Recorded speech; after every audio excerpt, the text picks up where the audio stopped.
I wish we can do a vote now. We can send them vote here because you've just spoken our minds. Frankly speaking, everything you said are things we have talked about over and over. And I think it's about time. So, would I even go any further? I want to say a big yes. Yes to all you said. Any support that the armed forces will do, we are ready because we are bearing the brunt. Over time, I can tell you, I think I've voted only once in my life.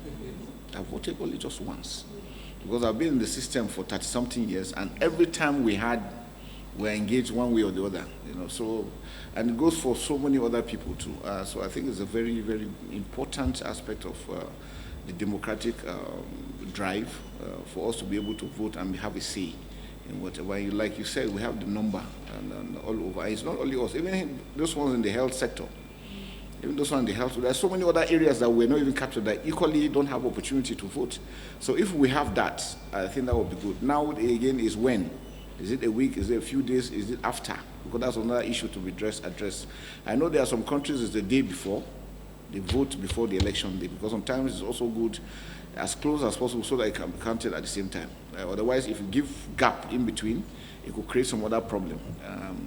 With our nature of the way we are still our nascent democracy, some people, if they see the votes that doesn't look as if it aligns with them, the tendency is you want to punish that group.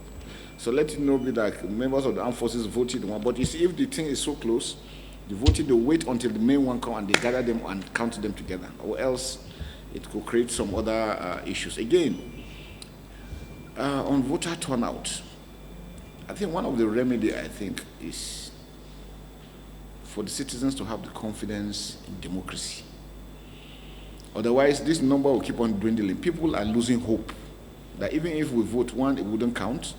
Even if it counts, we're not really benefiting much from it. So the aspect of good governance, and for us, because in the security sector, we have seen the importance of good governance to aid in security.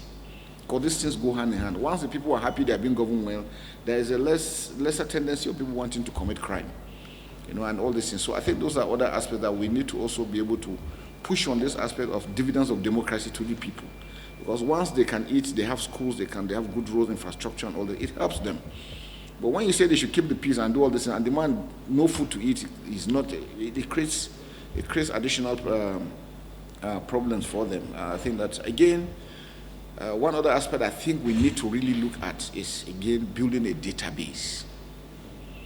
Now, you find out that INEC will have its own database. Immigration will have a different database. The police will have a different correctional. Then we are not in synergy.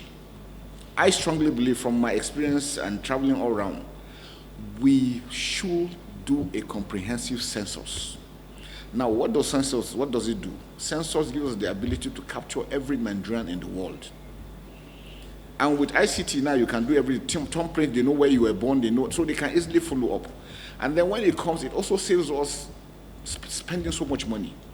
Because you find that every year, INEC will say they want to do this registration, they want to do this, and the humongous amount of money we're spending. But if you have a census, so that anytime a child is born, is captured as it's growing up. If in the particular, like this year, they want people from 18, it's just a telecomputer, print people 18 and above, bam, it's done. You don't have to go back again and start bringing money and start registering people and all this. So I think one aspect, and again, people, when you say census, people say, no, it's because of policy. I say, no, we cannot allow because of that. Because it's affecting our security. And for us in the security forces, we're not having it easy. Abroad, why is it that when somebody commits an offense, it's easier for them to arrest? It's because there's data. It's either they get your thumbprint, or they get your face, or they have your address, your name. They can always trace who you are. Can we say the same thing for Nigeria? Do we know who are the Nigerians? Our borders are porous. Anybody can come in and go out and do at will. So I think, again, in order for this to work, we must be able to bring a comprehensive census so that we have that. And then it also aids diaspora voting. We have a large diaspora abroad. They don't have the ability. If other countries that are smaller than us are doing it, how come Nigeria? China, 1.something billion, though they are a communist country, but at the lower level, they still do democracy. There are other countries as such. So I think if we're able to do that, it will give us that drive, and everybody will take us serious. You remember when India did their election? With 1.something billion, how many days? The results were out. But because they have these things, they can easily trace, so that you will not be able to vote twice. There is no way. And again, if you look at our voting during election, we have underage voters all over. So these things affect, our results. So I think it's important that we'll be able to capture. When I was in the theater as a theater commander, December 2022, the chairman MPC visited me and said, look, they have done everything to conduct census. They have enumerated the houses, the roads, everything numbered. All they needed was a week to enumerate human beings. And that they have used the best of technology now, such that it's touch screen. If you see a house on the street and you touch the house, every household member will pop up, the name complete. So they have these things done. But they just needed just 1 week to be able to capture human beings. So I think those are things that we really need to look at on the aspect. The Armed Forces Trust Fund, fantastic.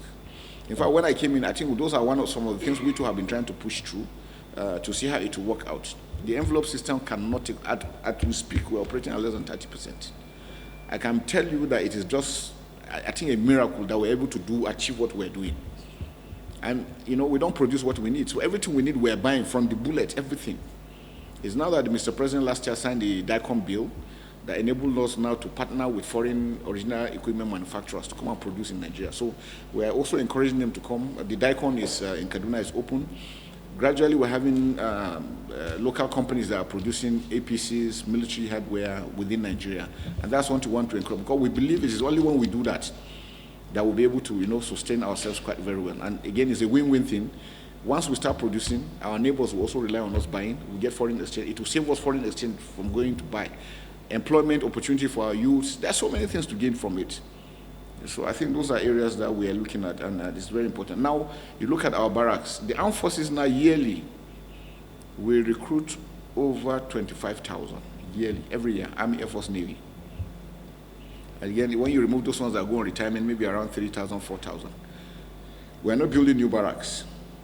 The old ones are not being maintained because there's not enough funds. So this one will assist, and when it is well established, and make sure it works very well, so that it doesn't become another cash cow for other people, so that we can benefit from these things. Because for me and for all of us as commanders, the welfare of our men is paramount. Because if your troops are happy, they give you the best. If they are not, there's nothing you can do. We're lucky we'll be able to exit from in those days of batches. In those days, you see us living like in squalors. Now that has gone. But again, we need to start building and catching up, because with the number we're bringing, it's just that because of the institute, there are new units that have been formed, there are so many things, but no accommodation. So those are the things. And then the welfare of those ones that have been injured, those ones that died, payment of, these are all things. Because the people that are serving will not want to sacrifice themselves if they see how you are treating those ones that are injured, or the families of those ones that have died. They say, oh, so this is what will happen to me. The man is not ready to take risk. So, those are issues we're looking at. For the Armed Forces Act, fantastic. I agree with you totally. I think it's high time that we look at the review. There are so many things. I know Yaga is here. Issues of rights. In the military, you remember in the ECOMOG, an officer shot somebody wrongly. He was tried, tied, and shot. The question finished.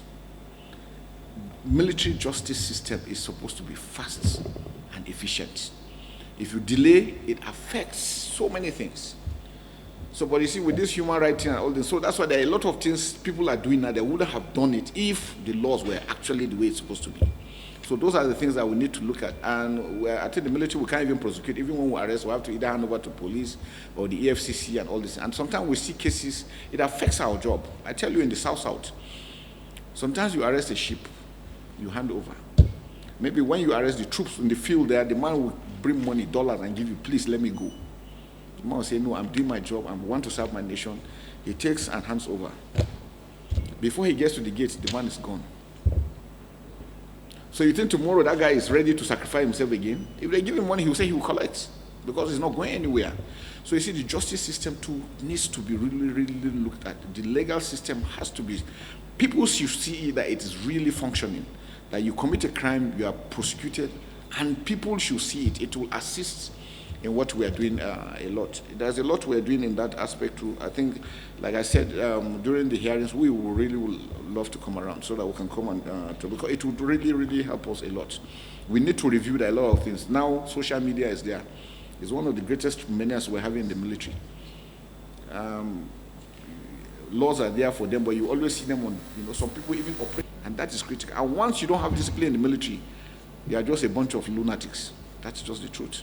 So we must be able to look at this and, upgrade our laws to modernity, because things keep on changing, and we must change with time, or else you'll be left behind. Now, fake news, falsehood, all those things are everything. Now with AI, you can't even discuss. You see a video now, you don't know which one to even believe anymore, because they are becoming as real as the real time, and they can take your voice with your face and change and say things you never said before, put you where you were never before. So it's really critical, and that's why with the cyber war, because now war has gone beyond this, it is in the cyberspace and all this. So I think it's important. So I want to assure you that seriously we are really, really happy about this, and then we will definitely want this to take place. We'll give you all the support that is required. I want to thank you very much for taking time out to visit us.